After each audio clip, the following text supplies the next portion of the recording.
Hey, this is Guido coming at you with a tactics talk. We're going to tackle the vision, camo, and spotting mechanics here with a scout game in my M4190 GF, a tier 8 German premium scout. Top tier scout at 7 or 8 on scouts, and definitely in the 8 or 9 with the mediums and even some of the heavies at the top tiers. You start to approach the maximum vision range and view range vehicles in the game. And at that point it becomes equipment and skills that differentiate how far you can see in general. I'm going to try to keep this to the caveman level. The top 3 things you really want to think about here, which are called up on my screen. You can see the view range and draw example that's in your settings. You can call that up and look at it yourself. But it's got 3 things that you should have on your mini-map. The view range circle, the maximum spotting range circle, and the draw circle. So the view range circle, as it says, is the view range value of your vehicle, taking into account your skills and equipment. So that is how far I can see. The white circle is the maximum spotting range, which is 445 meters hard-coded in the game. You yourself, your vehicle, will not spot anything itself outside of 445, no matter what your actual vision range is. All right? Talk about that a little bit more. And you can get into all the mathematics on individual equipment and things like that on your own. You can really deep dive into these numbers. I'm just going to keep it to the basics. The draw circle is the yellow circle.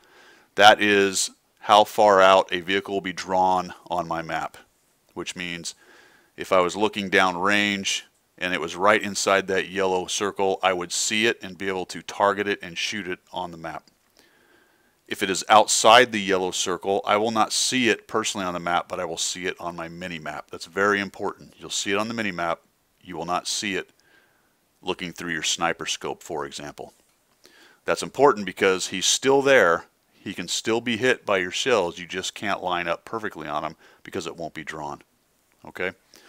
And like I said, the 445, that's the maximum spotting range that you have personally for your vehicle, even though your vision can go past that. So, for example, let's take a look at some of the numbers real quick. Looking at this setup, you can see that we're in a tier 9 battle, and we have some high tier mediums over on the other side. And let's take a look at what the spotting range will. We'll deal with their scouts first. So their RU 251 shows a 400 base vision range, view range.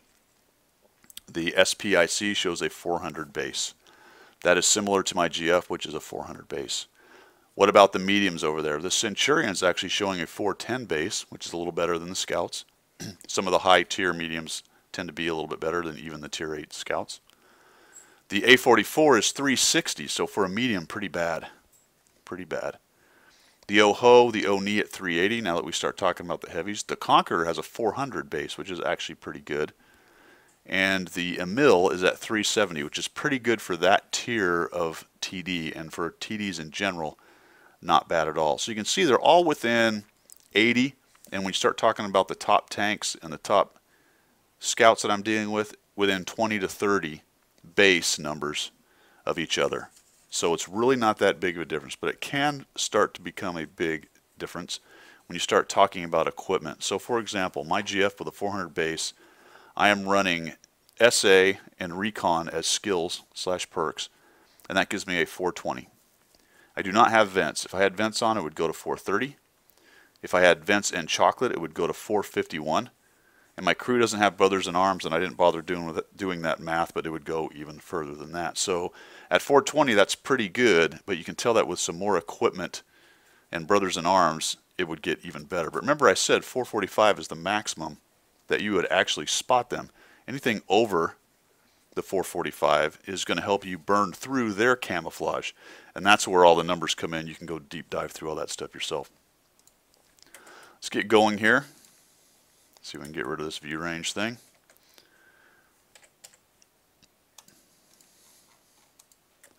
Which doesn't seem to want to go. There we go. Alright, I have headed off here to the south. You can see that my team is all moving across to the east. Pretty standard. Looks like they're going to head off there. We're in counter. They're trying to get up and over that hill. This is a fairly critical phase on this battle right here. And for scouting and using the information that I have about camo and spotting, I know that this bush area is right up in front of me right here. this tree, and there's a bush right here. There's a corresponding one on the other side. You can see it across the valley right there where their scouts can get to. The reason I'm getting up into this bush is because I want to get stationary and turn on my binoculars. And you can see that I am carrying binoculars, which adds 25% to my spotting. When I am stationary, I believe it takes 3 seconds for those things to cook off, and when you move, they don't work. 3 seconds seems pretty fast, but it can be an eternity. The point of me going up here is to try to spot them going across that open field there and trying to push up into the town. If they push too far north doing so, I can get some spots. And potentially, my team back behind me sitting on those little ridges there can shoot them. So let's see what happens. Because I understand that bushes help me hide, I'm going to use the bushes to cover my advance, and I'm going to move right into them and stop. Show you what I'm doing on my camera. And I'm looking towards where I expect them to be. Okay, so what have we seen here? We've got an RU-251. He is actively doing what I am trying to do. So he's doing it by moving. He's decided not to go into that bush, that tree area over there, but he is currently just moving around. But I have him spotted. The thing about a scout is, remember, they carry their stationary camo even while moving. But because I've got the binocs and burn through, plus I'm in a bush, he doesn't see me, but I see him. And I am now lighting him up for the rest of my guys to shoot. Notice that my green line view range has moved out because my binocs are cooking out to the max of 445. And while I am probably now able to, or not able to see, but while I'm probably now have my spotting outside of 445, I won't light anybody else up that is there. Which makes you wonder, why is the A44 lit up? Well, look at this guy. He's come in here. He's actually closer. So the 2801 has lit up the A44. And that's what we've got going on so far. If anybody shot the RU-251, unless somebody else back here was seeing it, I would get half that experience. If somebody shoots the A44, they're going to share it with the 2801 because I'm not spotting that guy.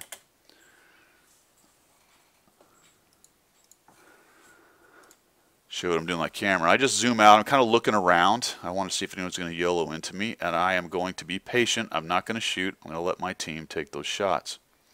Even though that's a juicy target right there. That thing has horrendous view range. But what I am worried about is if I fire, because now you can see the A44 has moved inside of that 445. So he's got a 445 ring around him as well. As long as he was outside of it, he wasn't going to spot me no matter what I did, more than likely. Once he pops inside that 445, because he's got a similar ring, I don't know what his actual total view range is at this point, but it is still possible that he could burn through my camo right there if I fire. So I'm going to go ahead and just let him sit. You will see that I'll take some shots a little bit later, and he just doesn't have the view range to do it from there. Even though he's inside 445, his is bad enough. It doesn't matter. Plus, what else is going on for me? You can see that down at the bottom. My camo knit is cooking. That adds a bunch of camo, and I am currently in a bush. So it is highly unlikely any of these guys is going to see me unless they get very near. Remember that 15 meters, inside 15 meters is what's called proxy lit. It doesn't matter how much camo you got, or even if you're behind a big wall, they will light you at that point, i.e. they will spot you automatically at 15 meters. So let's see what happens here. I'm looking around, kind of checking out behind me, see what my guys are doing. They're starting to take some shots in there. That 2801's getting some spotting as well. I'm kind of looking at what's going on. That RU still trolling around. And one of the big reasons I'm not firing yet right now is because of the 251. Of all those tanks and their spotting, he's the one I'm worried about the most. Remember that when you fire inside a bush, you lose camo. The bush's camo goes away. They'll talk about triple bushing, which means you get behind several bushes. That way the one in front of you doesn't go away. The camo value doesn't go away when you fire. It's a nominal 15 meters, which means I need to back up 15 meters before my shots won't make that camo of the bush that I'm currently in go away. Now I am fairly confident that I can take some shots. I've sat here for a while. I am fairly confident that I am not going to get spotted. So I take 2 quick shots on the 8.8. There's the Saint Emil. Just always be ready if you're going to shoot in these kind of situations. If your sixth sense goes off, you need to scoot. Now here comes the A44. Not great spotting, so I'm not too worried about him. You know, bounce off his side with heat. That's going to happen. Oh, that was actually AP. That is going to happen when you get that kind of angle. Looking for a flat plate on the O knee.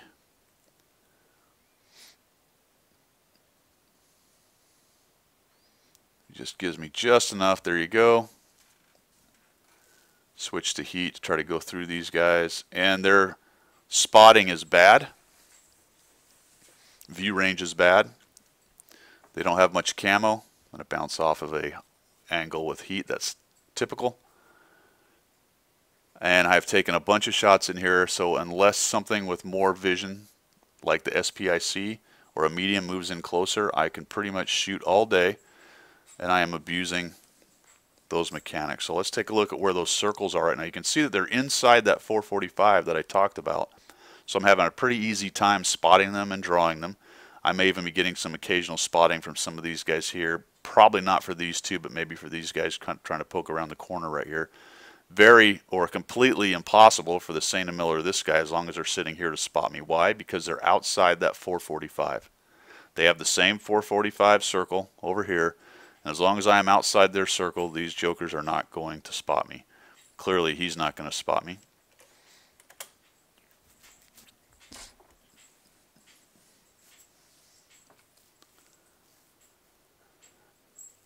And we just keep on working on these guys. Not really worried about him. Heat bounces off of a highly angled area of the tank. They're all stacking up in the south end of the city. Okay, so there's the St. Emile. So like I talked about, I'm not drawing the Conqueror. He's on my mini map, but I don't draw him. You'll notice that when I looked over there, you couldn't see him on the map. See him on my view range, my personal view. I'll get it right. But you can see him on the mini-map. In theory, I could shoot at him and hit him, but I just wouldn't have anything to line up other than using my gun line and his position on the mini-map, and then the relative elevation of the terrain that I'm looking at. So it'd be a guesswork kind of shot, but you can still do it. These guys I can see when I look at them with my view. As long as they're out around that building right there, I could get shots on them. Okay, so there goes that guy. Take an easy shot on him. You can see that we're not doing great. Kind of farming damage right here. We get the 112 moving out, so let's hit him a couple times. One thing about doing what I'm doing with the passive spotting is it's all well and good as long as damage is being dealt out. But if I'm sitting there spotting guys that aren't being hit, I probably need to find something else to do to be useful, because you can tell that we're getting a little bit behind. They've pushed into town. They're doing some pretty good work on our town guys. So I decide let's change this up a little bit, and now I'm going to try to use those two circles, the white one and the green one, to my advantage. I know that they have not great view range on the OHO, so even though he's slightly inside my green and white, most importantly white circle, I'm fairly confident he's not going to spot me. So I'm going to come up here, take a poke at that guy, and I'm going to dodge down because I'm not certain. I didn't have a bush in front of me. I didn't get spotted, so I'll just come up, and now I'm pretty confident I can sit here and fire away. Also, I've got the St. Emile still sitting up there, a Conqueror, and the 112 has moved into the city. Looking for shots. Doesn't really look like I'm going to get anything here, so I've got to change things. I'm actually going to crit no damage him as he goes by. See if I can get something here. No, that's not really working. So let's go see if we can work the very edge of the circle on the Emile. So I cut right, go through these tank traps over here, and keep him right on the edge of the view range. Now you can see the Conqueror is inside my draw range, right inside the yellow, right into the ground. Bummer. I'm confident he's not going to see me. Probably got a shot on him, but I don't see him anymore. I was not spotting him, obviously, as he was outside my 445. Now I'm going to work the Emile. The Emile's right on the inside of the 445, but it doesn't have great view range. And I'm a scout, so pretty good camo, so I feel like I can probably sit here and shoot away at this guy. Yep, I sure can.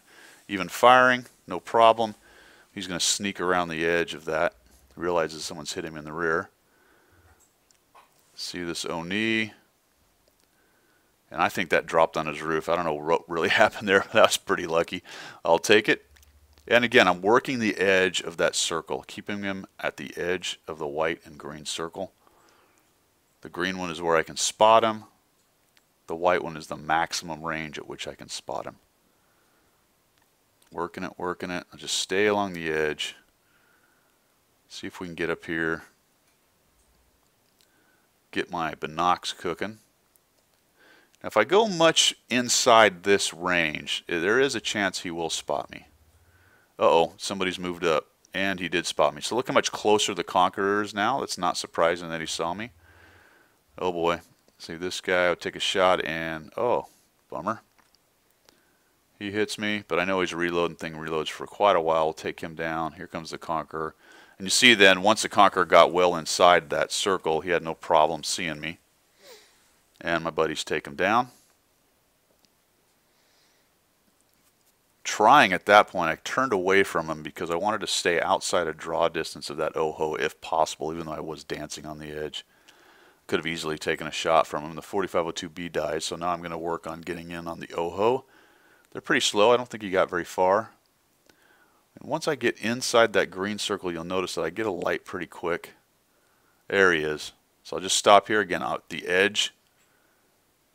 The edge of my view range. More than likely he can't see me from this range, so I'll just sit here and take these shots. Bummer, bounced it. Now someone's going to come off the top and drop on him. And that's the end of that.